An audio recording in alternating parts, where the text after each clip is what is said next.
I have to always tell you guys about my bias, and I have a bias against Stephen A. Smith because I'm an artist and I hate jocks. Welcome to John Mike Keene. Stephen A. Smith is a Democrat plant. On how people like Stephen A. Smith are used to mislead the public.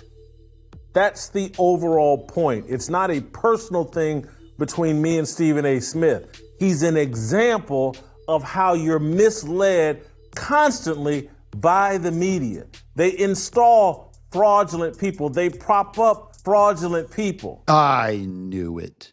Stephen A. Smith, I knew it when I saw you in your basketball outfit. I saw it when you were on ESPN doing commentary. I knew you were just a phony Democrat plant. Jason Whitlock actually makes some pretty good points here. And then they use fraudulent people like Stephen A. Smith eventually in their political pursuit.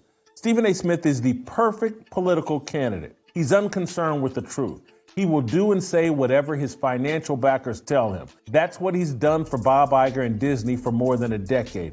He's paid to stir racial division among sports fans and stand as controlled opposition to NBA and NFL ownership. Now, it is true that he foments the division because anytime someone's talking about race instead of the sport, I don't want to hear a white person tell me about what it's like being a white person in a sport. I don't want to hear a black person tell me what it's like to be a black person in a sport. I want to know that you can put the ball in the hoop or throw the football into the thingy. When he's not debating on First Take, his ESPN show, he spends his days and nights yapping with Patrick Bet-David, Sean Hannity, Chris Cuomo, Bill Maher, Bill O'Reilly, and anyone else looking for a diverse voice to talk politics. He's uninformed and loud. He pretends to be an outspoken maverick. He's Black John McCain with a jump shot. But we know this, had Kamala Harris won the election, Stephen A. Smith would be hosting kid-friendly drag shows. Now that's a fact. If Kamala Harris won,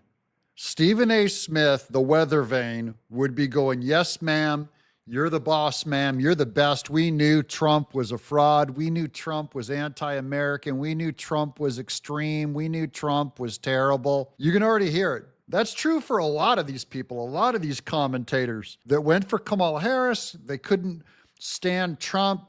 It could be Bill Maher. I don't know if Bill Maher, I'm pretty sure he voted for Kamala Harris, but now that Trump won and they see that he's culturally gaining dominance, coolness on the right, which is shocking and no one could foresee it. Now they're all going, yeah, Trump, he's all right. He's our guy. Paul Ryan, Mike Pence coming around. It's they're attracted to power. Stephen A. Smith, you're attracted to power. He voted for Harris because he thought she would win.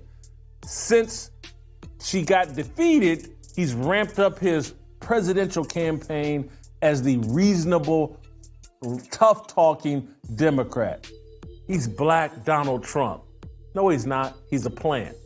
Bob Iger and Disney have groomed him as a Manchurian candidate. I'm leery of anyone who can't see or won't point out the obvious fraudulence of Stephen A. Smith. This is why I reject being a Republican, because I don't believe in a big tent. I'm MAGA, because I believe we live in a time where men have to impose their will. You're not going to reason with an unrepentant Democrat. Smith hasn't repented. He says he feels foolish for voting for Kamala Harris. He's a fool for standing against Donald Trump and MAGA. That's what he is. Hey, I even did a video, earlier with Piers Morgan and Geraldo Rivera. Geraldo Rivera said, look, I was wrong about Trump. So at least he's somewhat repentant, somewhat. Stephen A. Smith, just say I was wrong about Kamala Harris. I was a fool. He's a fool for standing against the patriarchy. He's a fool for supporting the corrupt establishment. He's a fool for standing against MAGA. If you guys agree, let us know in the comments below. I'm John Mike Keene.